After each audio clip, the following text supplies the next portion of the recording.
नमस्कार दोस्तों, आपके सामने है यूकेपीएससी रक्षक भर्ती का एग्ज़ाम पेपर।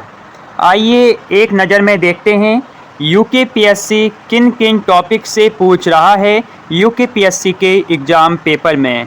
इससे हमें एक अंदाज़ा लगेगा जो हमारी आगे आगामी परीक्षाएं होने वाली हैं। जैसा कि आप सबको पता है, यूकेपीएससी का एक फोकस रहता है करंट जीके में, आंकड़ों की तरफ। तो आपको अच्छे नंबर स्कोर करने हैं यूकेपीएससी की प्रतियोगी परीक्षाओं में, तो आपको अच्छी कमांड बनानी पड़ेगी उत्तराखंड करंट अफेयर्स और national current affairs, international current affairs की तरफ। और आपको साथ ही साथ आंकड़ों का ध्यान भी रखना पड़ेगा, क्योंकि आंकड़ों से संबंधित प्रश्न भी यहाँ पूछे जाते हैं। अब देखिए किस प्रकार के प्रश्न पूछे गए हैं उत्तराखंड के। तो यहाँ है जनगणना से संबंधित प्रश्न। उत्तराखंड के किस जनपद में महिलाओं की जनसंख्या सबसे कम है? तो आपको करना है कमेंट। इसी प्रकार दूसरा प्रश्न भी बना है, ये सब आंकड़ों से संबंधित हैं। उत्तराखंड के किस जनपद में जनसंख्या वृद्धि परसेंटेज दर सबसे अधिक थी? और देखिए यहाँ बहुत ही अच्छा प्रश्न बना है आंकड़ों से संबंधित।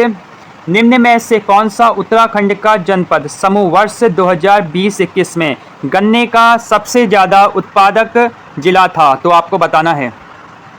और देखिए एक प्रश्न है, उत्तराखंड सरकार का श्लेष मटियानी पुरस्कार निम्न में से किससे संबंधित है?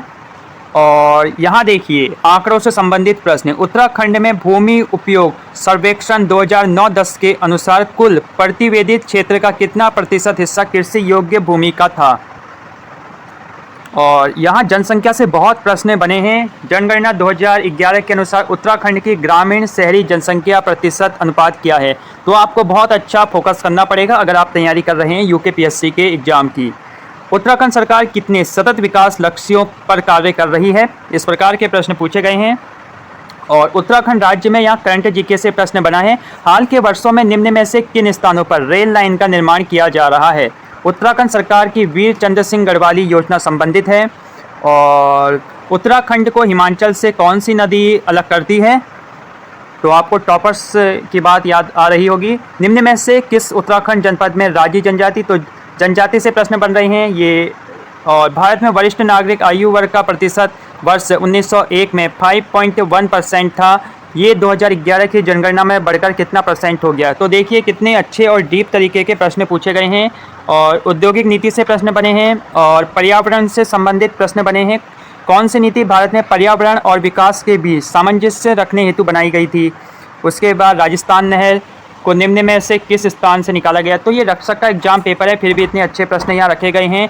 फिर जनगणना से बना है 2011 के अनुसार उत्तराखंड के निम्न जनपदों में किस जनपद की साक्षरता दर सबसे कम थी?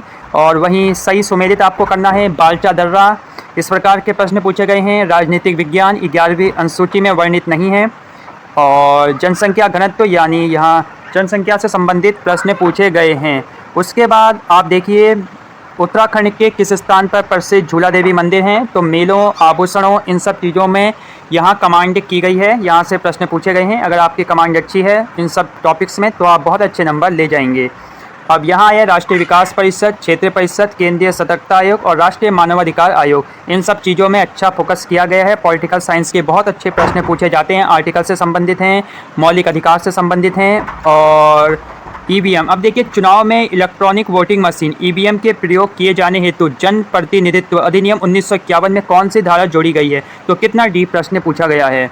इस प्रकार के प्रश्न लोक नृत्य से संबंधित प्रश्न, स्थापत्य कला का स्वर्ण युग माना जाता है। तो इस प्रकार के प्रश्न उत्तराखंड में पूछे जा रहे हैं। अब आपको पता लग गया होगा कि किस लेवल के प्रश्न यहाँ रखे जा रहे हैं। उसके बाद देखिए केंद्रीय भवन अनुसंधान संस्था कहाँ है? तो ये प्रश्न भी बने हैं यहाँ। भारत की राष्ट्रीय महिला क्रिकेटर टीम की सदस्यता नहीं है। श्वेता वर्मा किस जिले से संबंधित है? तो ये खेल से संबंधित है। बाकी ये आपके रीजनिंग के प्रश्न हैं। योग गुरु बाबा रामदेव का जन्म किस स्थान में हुआ है? तो कुछ बहुत अच्छे प्रश्न मिल जाते हैं। कोटेश्वर बांध कहाँ स्थित है? भारत के उच्चतम न्यायालय के मुख्य न्यायाधीश कहाँ हैं? कुछ बहुत ही अच्छे प्रश्न हैं। हंसाने वाली गैस, तो यहाँ बेसिक पूछे जा रहे हैं साइंस के प्रश्न। कंप्यूटर में फायरवॉल का उपयोग क्यों किया जाता है? तो ये बहुत अच्छे प्रश्न हैं कंप्यूटर के।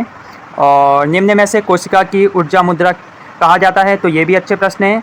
और साबुन के बुलबुले निम्न में से किस प्रक्रिया के कारण रंगीन दिखाई देते हैं? तो और निम्न में से कौन सा एक अर्धचालक नहीं है? और जिप्सम प्राप्त किया जाता है? तो बहुत ही कॉमन प्रश्न पूछे गए हैं साइंस के। और अल्मोड़ा में कुमाऊं परिषद का प्रथम अधिवेशन तो आपने पढ़ा ही होगा, कुमाऊं परिषद के बारे में, इल्बर्ट बिल के बारे में। और विष्णुप्रीत निम्न में से किससे संबंधित है? बहुत ही अच्छा ये प्रश्न है। गणराज वंश काव्य के लेखक कौन है? ये सब आपने पढ़ा ही है। चोरी चोरी घटना आपने पढ़ा होगा। अंग्रेजी शिक्षा का मैग्ना कार्टा सब ये सब आपने पढ़ा है। शेरशाह का मकबरा कहाँ है? जैन तीर्थकर कहाँ है? ये सब आप बहुत अच्छे से कर लोगे। अवसर का लाभ उठाना, अर्थ को प्रकट करने का ये मुहावरों से प्रश्न बने हैं। निम्न में से अशुद्ध वाक्य, अशुद्ध शब्द आपको छांटने हैं, इस प्रकार के प्रश्न पूछे गए हैं।